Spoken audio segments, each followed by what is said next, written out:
Hi, I'm Taylor Haase. This is Danny Shirey. We are coming to you from the nosebleeds of Fenway Park, where the Penguins and the Bruins just had their practices New Year's Day on eve of the Winter Classic. Winter Classic is tomorrow at 2 o'clock in the afternoon, and weather's pretty mild. I mean, the Penguins have had some tough weather in these outdoor games. I mean, you go back to the very first one, the snow coming down. They've played in the rain.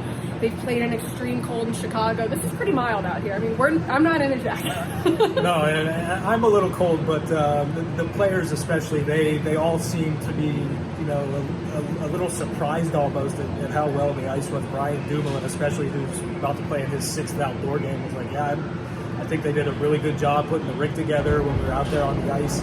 Thought it felt pretty well, and I asked him how it even compared to some of the outdoor rinks that he's played on in the past, even here at Fenway Park. And he said, it's got to be up there with some of the best ice he's played on outdoors. Yeah, everyone I talked to said ice, no complaints at all. I think that the main concern tomorrow, I don't think it's supposed to rain. I feel like every time I check the forecast, it changes. It seems like no rain at this point. I think my concern at this point would be the sun glare, because they are going to play at 2 o'clock.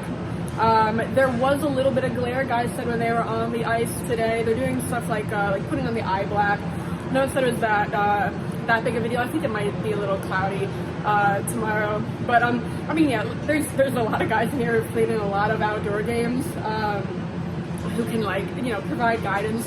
I was talking to Teddy Bluger, and I asked him, I was like, have you there's guys in here who played 6 outdoor games, some of them have you gone to advice, and he's like, no, that's actually a good idea. He's like, I probably should do that. So, guys had eye black on. Again, weather doesn't seem to be much of a concern. So, things are pretty good ahead of tomorrow. Evgeny Malkin even had on, I don't know what the ski cap, I guess, is the proper term for it, but if I'm not mistaken, I think he's worn that in a couple of the outdoor games. And after the Penguins had their practice, they did have the family skate, just really close seats. So, Letang, because he is injured, he wasn't out there, but Alex Letang was out there. And I just thought it was really cool. Alex Letang, Nikita Malkin, they were skating around together with Evgeny Malkin. It's just really cool to see Malkin with his kid, and like all the players with their kids and their families. But I mean, there's a moment with Nikita Malkin and Alex Letang that I just thought was the coolest thing. Malkin had the puck, and Nikita's calling for passes like the whole time he's out there. And he calls for a pass, and Malkin passes it to Nikita. Nikita does like a no-one drop pass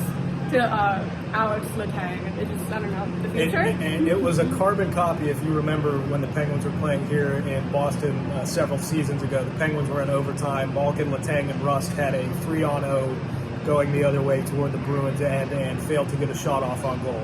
The sequence looked exactly like that, so I thought it was pretty fun. Yeah, it's just cool to see Petry's kids. I think we're the standout of the kids out there. They're flying around. He has 4 sons. One of them was a newborn he was skating around with. But the other 3, they're just buzzing past everyone else.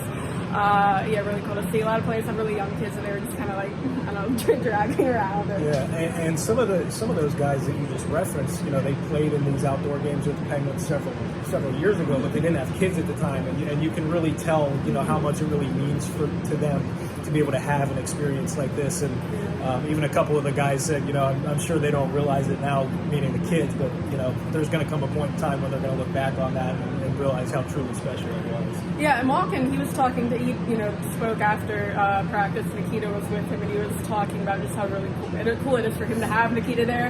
And he was saying, kids, he's talking about kids these days have it so nice as far as equipment and the arenas. He's like, they don't realize we used to play outside. So he thought it was cool for him to see I guess that side of hockey. But going back to the practice itself, I guess pretty significant line news. If you want to go to that. Yeah, so at the end of the Penguins' last game, we saw a little bit of shuffling going around where Brian Rust replaced Rickard Rakell on the first line at 5-on-5, as well as on the top power play unit. Today, Rust stayed on the top line. Rakell was on the second line, but Rakell did stay on the top power play unit. Just a little bit of a shift there. I know people have their feelings about that and their thoughts and opinions on that, but I think it is fair to say that the first line has struggled and hasn't been nearly as dominant as they were.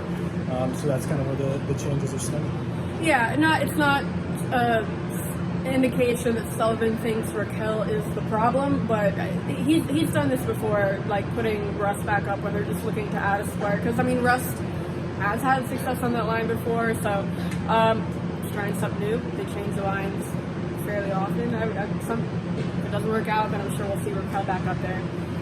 Not anything to get too worked up over yet.